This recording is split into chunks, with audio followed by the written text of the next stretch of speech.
Bonjour à tous. Père, je te remets ce moment entre tes mains, vraiment je me remets à toi. Je te remercie encore une fois de m'avoir donné quelque chose à dire. Je te rends grâce. Je te rends grâce. C'est ta parole. Seigneur, cette parole, elle peut toucher aucun cœur si les cœurs ne sont pas ouverts à la recevoir. Il coulera dessus comme de l'eau sur un parapluie. Ça ne sert à rien. Je te prie vraiment, Seigneur, que les cœurs se disposent à recevoir ta parole. Amen. Alors, je remercie vraiment le Seigneur aussi pour la confirmation de ce message. Puisque j'avais ce verset dans la voiture, dans la tête, je me disais, il faudrait que je regarde la référence. Bon, il n'y a pas les références, mais le verset il est très clair. Merci vraiment Seigneur. Aujourd'hui, on va...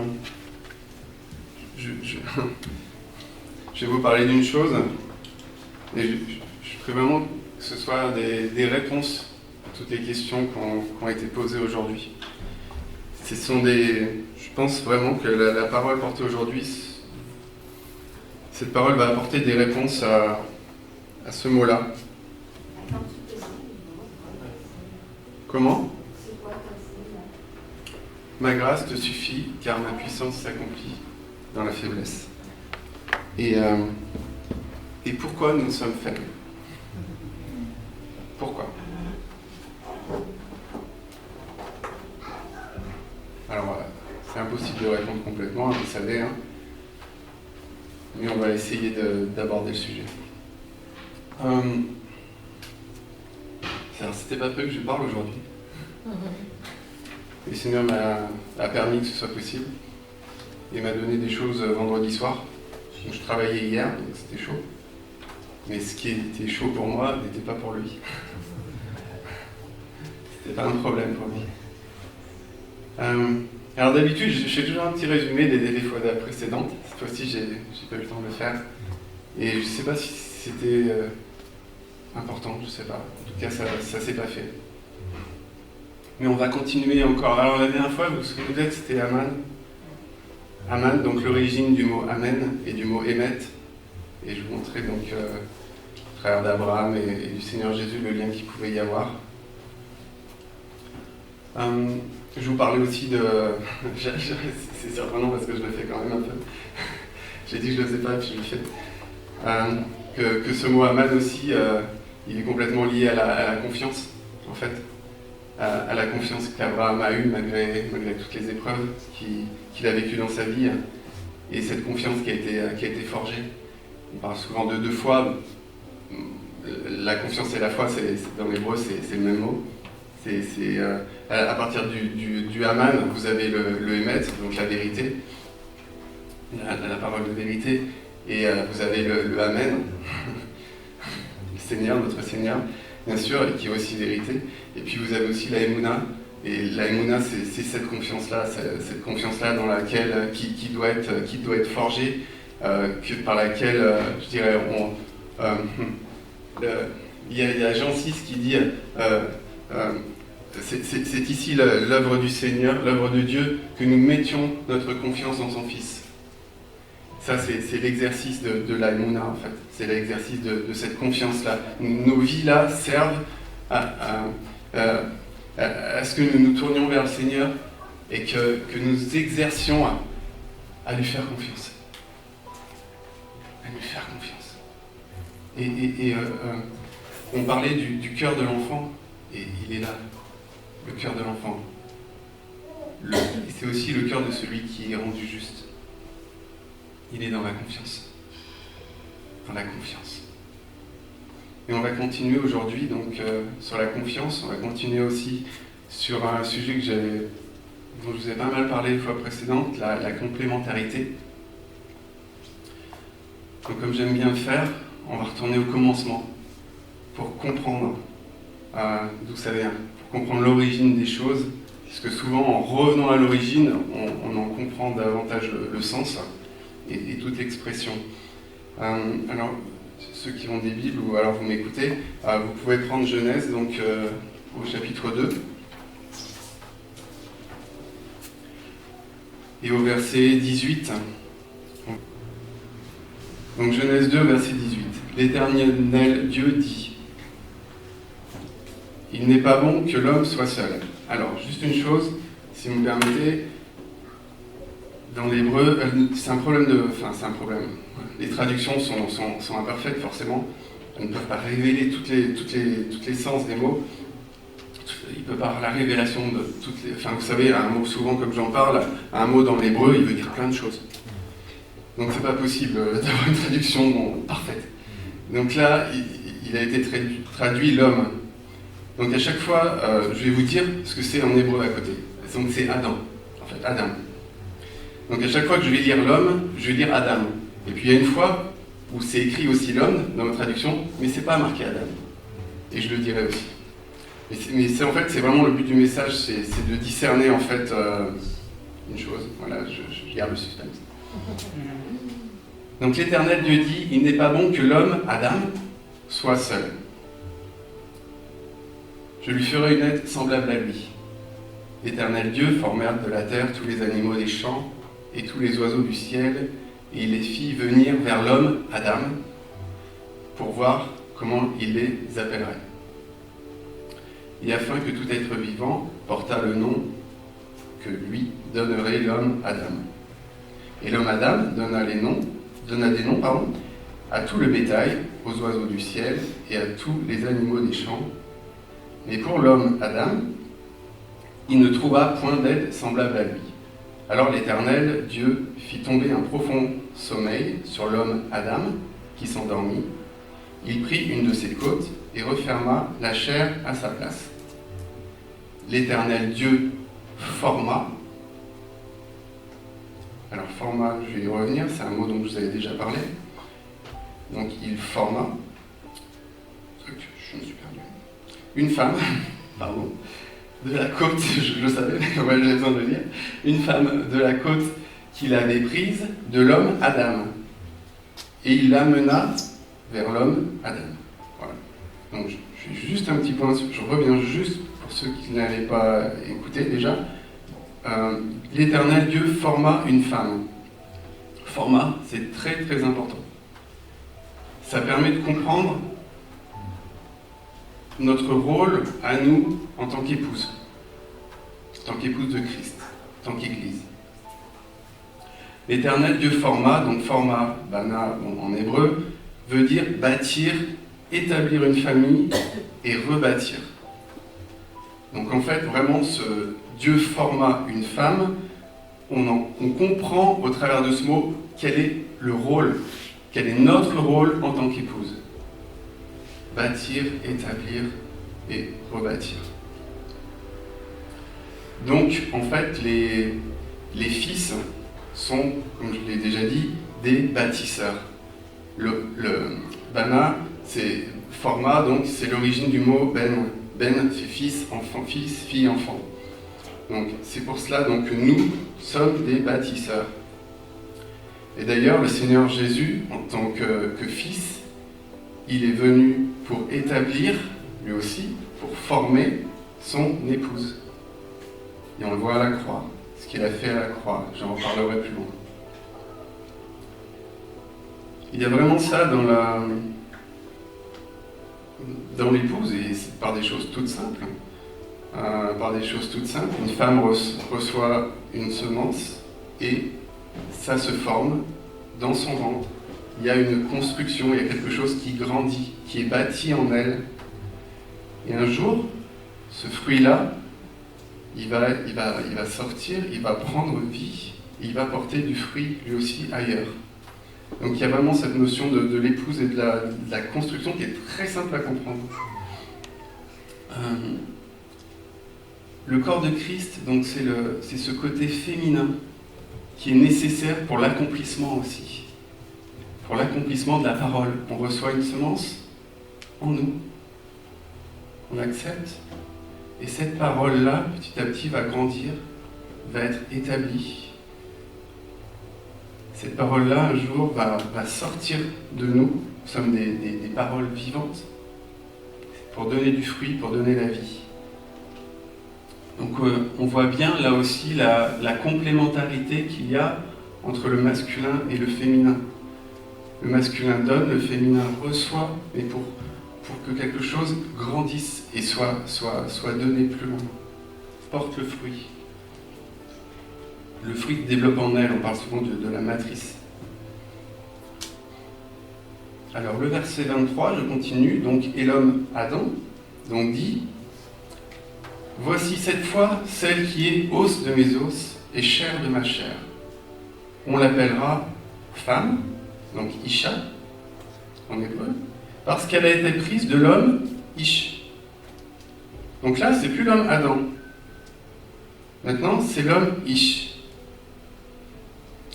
Pourquoi ? J'ai insisté sur le fait de dire Adam, de dire Ish et de dire Isha. Parce que bon, dans les traductions, on voit homme, et on ne comprend pas. En fait, ce qu'il faut bien comprendre, c'est que l'homme Adam, il a été séparé. On parle d'une côte. Dans l'hébreu, c'est aussi un côté. C'est-à-dire que l'homme Adam, il était féminin, il était masculin. Ce qui s'est passé, il a été extrait de lui le côté féminin. Son côté féminin était extrait de lui, et il y a eu, après, et il est resté masculin. Donc c'est pour ça que dans l'hébreu, après la séparation, après cette extraction, je ne sais pas comment dire, oui, cette extraction du côté féminin de Adam, le mot est différent après. On parle de Isha et de Ish pour l'homme. Voilà. Donc c'est important pour la suite.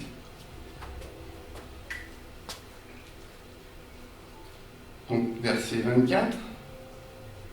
Juste une chose, on voit aussi la complémentarité. Les deux ne s'opposent pas. Ish, Isha ne s'opposent pas. Ils sont complémentaires tous les deux pour former l'unité adamique.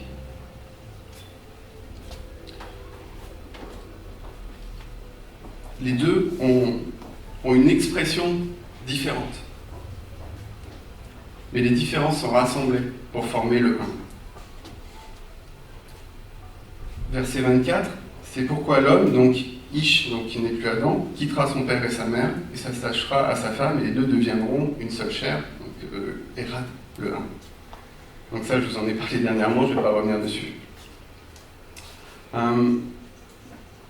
Comme on vient de le voir, donc du premier Adam a été tiré le côté féminin, donc donnant l'existence à la femme.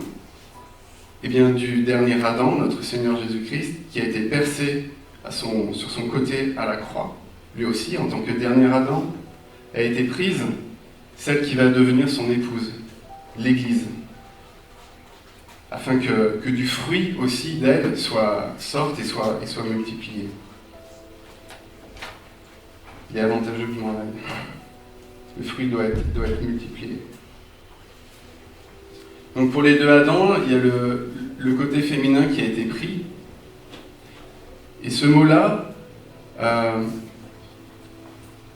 donc pris, il signifie saisi et il signifie emmener plus loin. Donc le côté féminin a été emmené plus loin.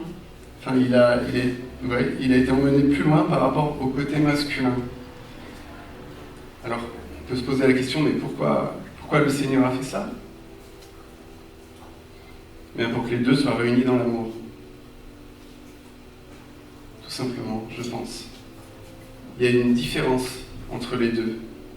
Et qu'est-ce qui unit les différences ? C'est l'amour. L'un va voir chez l'autre ce qu'il n'a pas, inversement, et les deux vont s'unir pour former l'unité dans l'amour. Et de cet amour-là va naître le fruit de la vie. Donc vraiment, cette séparation n'est pas mauvaise. C'est pas quelque chose... c'est quelque chose justement qui va renforcer l'amour, qui va renforcer le lien. Après, on peut faire plein de parallèles dans notre tête par rapport à Christ et à son épouse. Et, l'amour va permettre de réunir l'un et l'autre pour qu'il y ait cette parole qui soit os de mes os, chair de ma chair, afin que la puissance de la vie puisse jaillir. Alors là, je vous parle de puissance. Je vous parle de puissance pourquoi ?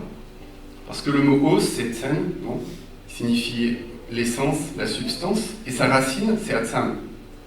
Et atsam, c'est rendre fort, c'est rendre puissant. Donc en fait, quand l'épouse devient os de ses os, elle est rendue puissante, elle est rendue forte. C'est une complémentarité. C'est quelque chose qu'elle n'avait pas, mais qu'elle retrouve dans l'union, dans l'unité. Ça lui est donné en partage, en fait. Donc je trouve ça vraiment très beau.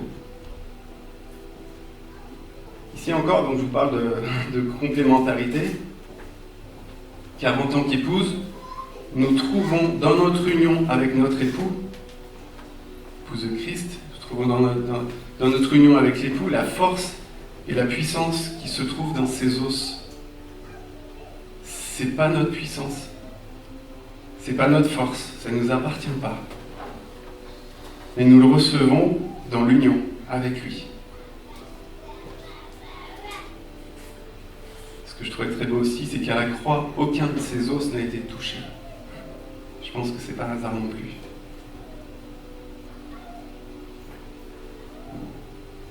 On va encore continuer sur la complémentarité. Revenons donc au verset 21. L'Éternel prit une de ses côtes, ou un de ses côtés. Donc le mot, pour ceux que ça intéresse, c'est là. Côté. Il peut être aussi traduit, ce mot-là, par chanceler. Alors, je sais ce que ça veut dire chanceler, mais j'ai quand même regardé en dictionnaire pour être au plus proche du sens. Donc ça signifie, chanceler, qu'il y a un déséquilibre. Il y a une instabilité. Ça menace de s'effondrer même. Et il y a aussi un manque de force.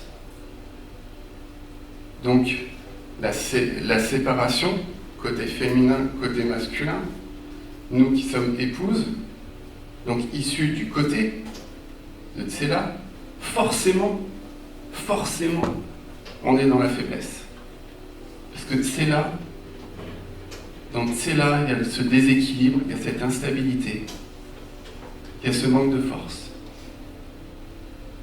Donc j'ai envie de dire, moi ça me fait du bien de voir ça. Ça me fait du bien, parce que le Seigneur sait. Il sait ce que ça a engendré, cette séparation. Oui, pour que l'amour jaillisse, c'était nécessaire. Mais derrière le côté reste dans un affaiblissement.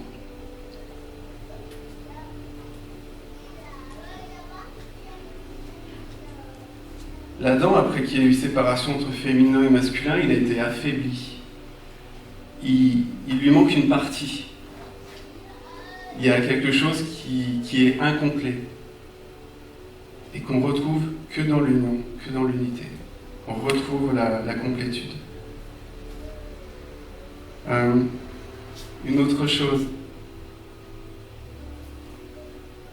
et je pense vraiment que c'est le centre du message. C'est vraiment ça que j'ai reçu de vous dire.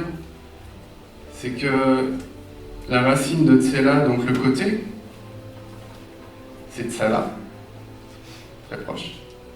Et ça signifie boiter et être boiteux. Donc là encore, on retrouve la faiblesse. On retrouve qu'il y a un déséquilibre.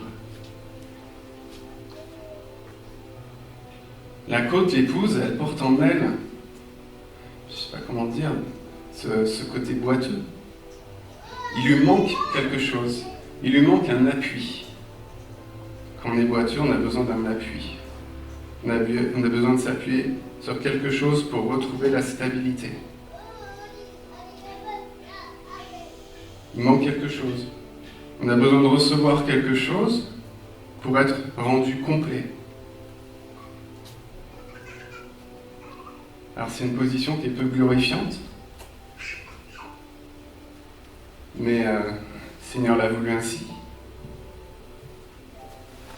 Les boiteux sont plus faibles, ils sont dépendants. Souvent, ça dépend les niveaux.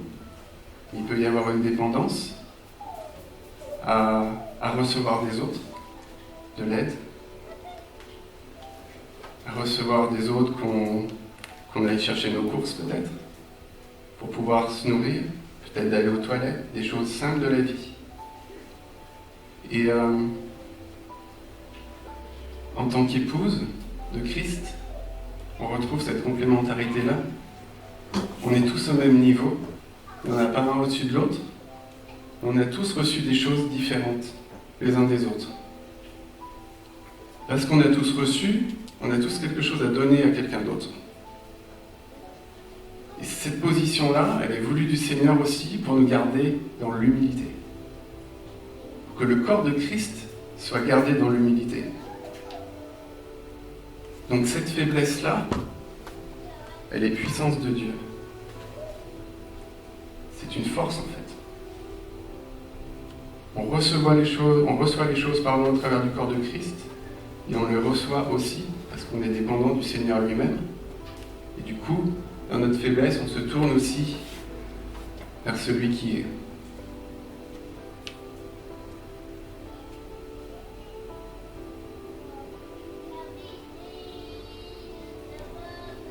Une chose aussi, vraiment, je crois avoir reçu vraiment dans mon esprit ce matin, c'est que la reconnaissance de notre faiblesse, reconnaître notre faiblesse, ça nous apprend aussi à rendre gloire. Quelqu'un qui est affaibli dans son corps physique, il reçoit quelque chose de quelqu'un, il remercie. Parce qu'il ne peut pas. Il ne pouvait pas tout seul, il avait besoin de quelqu'un d'autre. Nous, avec le Seigneur, c'est pareil. On ne peut pas. On a besoin de l'époux pour être rendu complet. On a besoin de recevoir de l'autre. Le Seigneur parle aussi par son corps. Et ça nous permet de rendre gloire. Et l'opposition à ça, c'est l'orgueil. L'homme orgueilleux, celui qui dit « je me suis fait tout seul. J'ai besoin de personne ».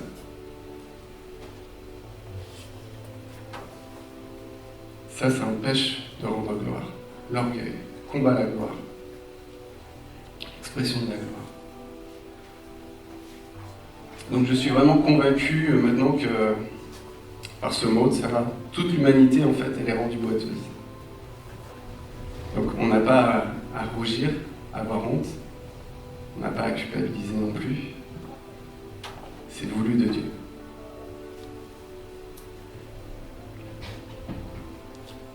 C'est un déséquilibre, c'est une instabilité, c'est un manque de force qui est voulu du Seigneur, que nous allions vers les autres et vers lui, que nous nous aimions les uns les autres et que nous aimions le Seigneur notre Dieu également. C'est une situation qui est normale. Le Seigneur est au courant, je pense. Clairement, il est au courant. C'est pas je pense, voilà. Ça ne vient pas de moi. Donc cette complémentarité est nécessaire.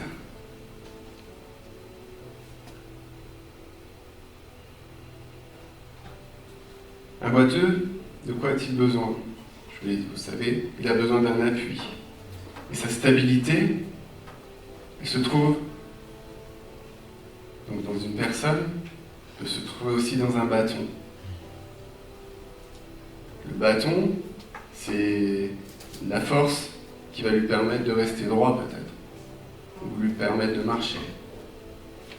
Je regardais dans les Écritures, tout de suite quand j'ai vu ce boiteux, j'ai pensé à Jacob. Alors j'ai regardé dans les Écritures où il y avait bâton et où il y avait Jacob.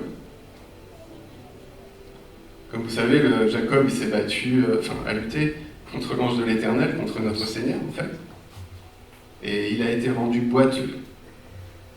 Puis il est devenu Israël. Donc Israël est resté boiteuse. Israël, Jacob, est resté boiteux jusqu'à la fin de sa vie. Donc là encore, boiteux, c'est pas forcément mauvais. Il s'est appuyé sur le bâton. S'appuyer sur, c'est mettre sa confiance dans. On a parlé du Haman il y a 15 jours. Voilà. Confiance. On revient au Haman. Alors donc, comme je vous disais, je cherchais Jacob, bâton. Ésaïe 10, verset 20. On retrouve ces mots. Je vais vous lire donc Ésaïe 10 au verset 20. Je vais continuer aussi quelques versets plus loin, mais je ne sais pas, je vais pas noter. En ce jour-là, le reste d'Israël et les réchappés, important, de la maison de Jacob, cesseront de s'appuyer sur ceux qui les frappaient, donc ici les Assyriens.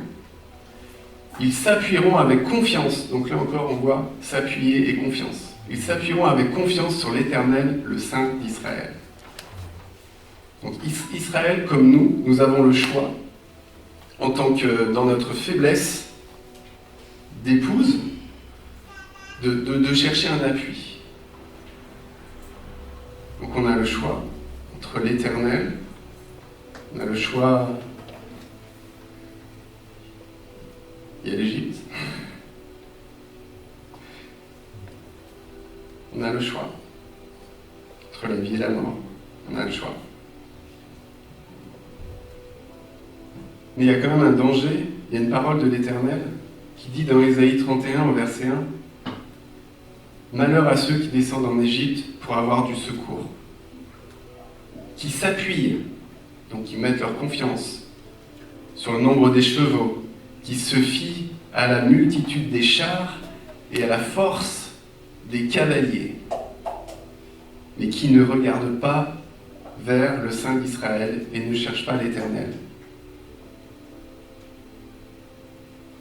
Et cette parole-là, qui est là et qui agit.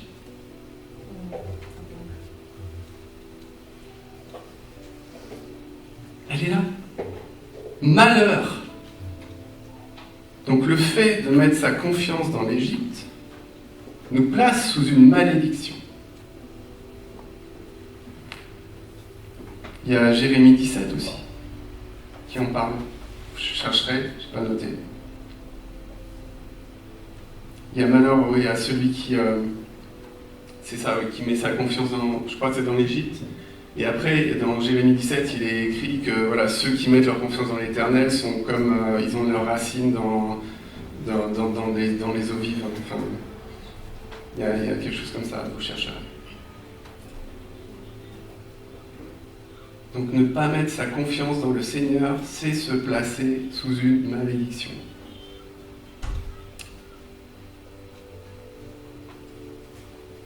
Parce que la malédiction va être comme va nous permettre de revenir au Seigneur. Le Seigneur nous aime, il ne veut pas qu'on s'éloigne de lui, il ne veut pas qu'on s'éloigne de ses voies. Les malédictions, c'est pas. Voilà, c'est comme le péché. Hein. Le péché nous emmène de plus en plus loin vers la mort, on expérimente, on voit que c'est mal, et après on revient. On se repent. Enfin moi, en tout cas dans ma vie, je suis passé par là. Et encore, ça arrive. Je ne peux pas dire qu'aujourd'hui je suis plus pécheur. La parole nous dit, je me séduirai moi-même. Et l'important c'est de revenir. Toujours. La parabole du fils prodigue. Donc revenons à la suite. Donc Ésaïe 10, verset 21. Le reste reviendra, le reste de Jacob, ô Dieu puissant. Reviendra au Dieu puissant. Quand ton peuple, ô Israël, serait comme le sable de la mer, un reste seulement reviendra. La destruction est résolue, elle fera déborder la justice, et cette destruction qui a été résolue, le Seigneur, l'Éternel des armées, l'accomplira sur tout le pays. Verset 24, cependant, ainsi parle le Seigneur, l'Éternel des armées, ô mon peuple qui habite en Sion, ne crains pas l'Assyrien. On parlait tout à l'heure de la crainte, de la peur, des fois dans le monde qui peut nous diriger. Ne crains pas l'Assyrien. Comment on ne craint pas en mettant notre confiance dans le Seigneur? Il te frappe de la verge et il lève son bâton contre toi, comme faisaient les Égyptiens. Mais encore un peu de temps et le châtiment cessera, puis ma colère se tournera contre lui pour l'anéantir. Donc l'Égypte, ce n'est pas le bâton du bon berger. Ce n'est pas non plus le bâton du père qui corrige son fils ou sa fille pour qu'elle marche sur le droit chemin. Ce n'est pas un bâton non plus qui guide vers les verts pâturages. Ce n'est pas un bâton non plus qui va nous défendre contre les loups. Ça aussi, ces choses-là, je vous en ai déjà dites, mais l'Égypte, c'est Mitzrayim. C'est la terre de dépression. En fait, la force du bâton de l'Égypte, parce que le bâton est complètement lié au fait de gouverner, c'est le même mot que sceptre, c'est le même mot que la houlette du berger. Il y a une notion vraiment d'autorité. Celui qui a le bâton, c'est celui qui a l'autorité. Et donc, l'Égypte a aussi un bâton. Elle a une autorité, elle a une puissance. Mais elle exerce cette autorité et cette puissance pour que le peuple du Seigneur soit maintenu en esclavage, soit maintenu dans l'enclos. Parce que Égypte veut dire aussi enclos. Égypte veut dire aussi rempart. L'Égypte, c'est aussi la forteresse. C'est être en état de siège, dans l'angoisse, dans la dépression. Tout ça, sont des mots qui sont liés à l'esprit de l'Égypte. C'est le sens de l'Égypte. Et comme je vous disais, ce bâton d'autorité, il sert à une chose. C'est ne pas aller au-delà des limites. C'est un bâton qui frappe, c'est un bâton qui casse. C'est pas un bâton qui édifie ou qui guide. C'est juste un bâton qui empêche d'aller au-delà.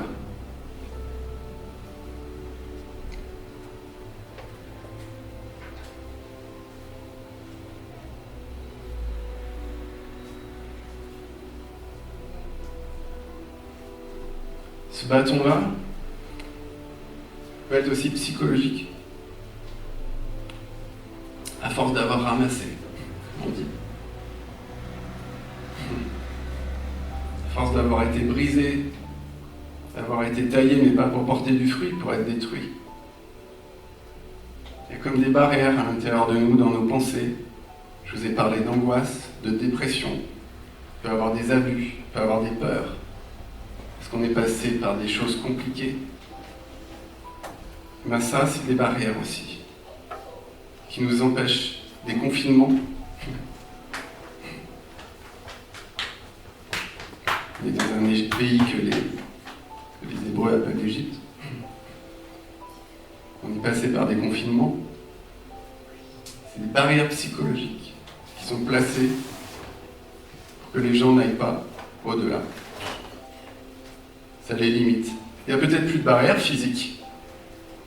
Et parce qu'ils ont été brisés à certains points, ils ne peuvent pas aller au-delà, ils ont peur. Quelqu'un qui a peur, vous avez beau ouvrir la porte est grande ouverte, s'il a peur de sortir, il ne sortira pas. J'ai peur. S'il angoisse, s'il est dans la dépression, il ne sortira pas de sa chambre. Ça, c'est l'Égypte.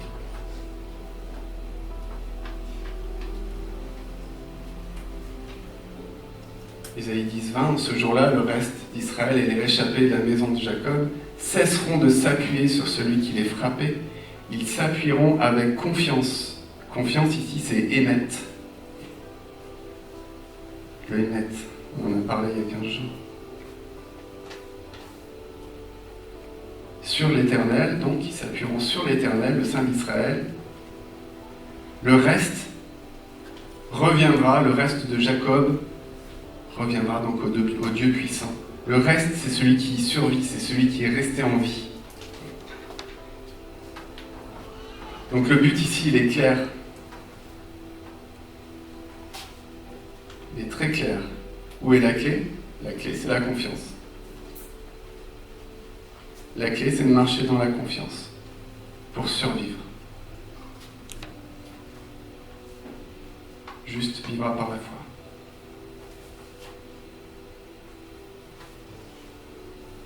Au verset 22, nous lisons la destruction est résolue. Elle fera déborder la justice. Comme au verset 25.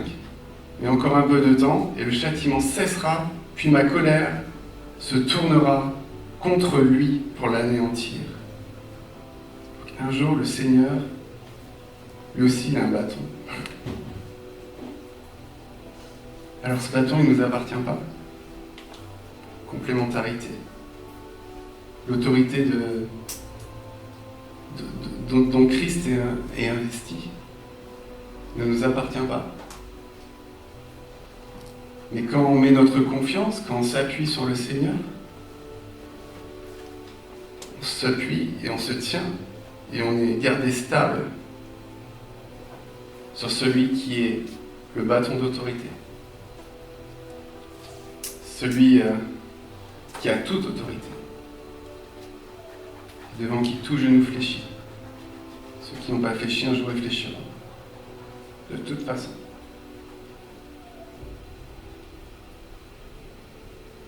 Le Seigneur, il rendra justice. C'est lui-même qui rendra justice. C'est pas à nous de faire notre propre justice. C'est lui qui rendra justice contre l'ennemi. Il lèvera son bâton contre l'ennemi.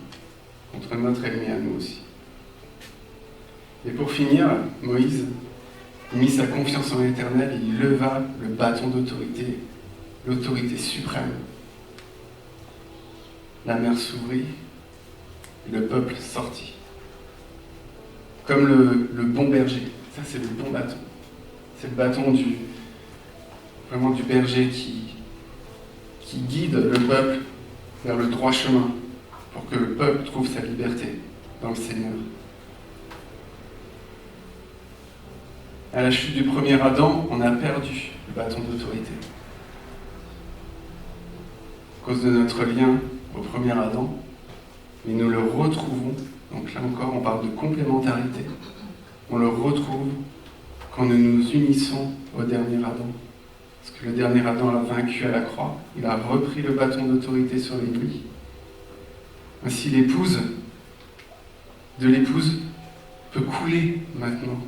Os de ses os, de celle qui est os de ses os avec lui, peut couler la puissance, peut couler l'autorité également sur l'ennemi. Ça ne nous appartient pas, mais ça coule au travers de nous. Par la foi, par la confiance. On est boiteux, on est faible. C'est là que s'accomplit la puissance du Seigneur. On est trouvé boiteux, on est faible, on n'est peut-être pas au niveau. Mais le Seigneur, il sait. Et c'est dans notre union avec lui que le Seigneur va réajuster les niveaux pour que nous lui rendions gloire à lui seul et que l'homme ne se glorifie de rien. Amen. Je te rends grâce vraiment, Père, pour ta parole.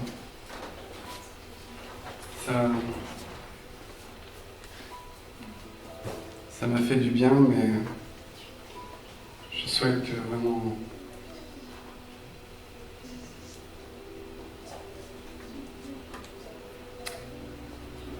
que tu touches l'assemblée, Père.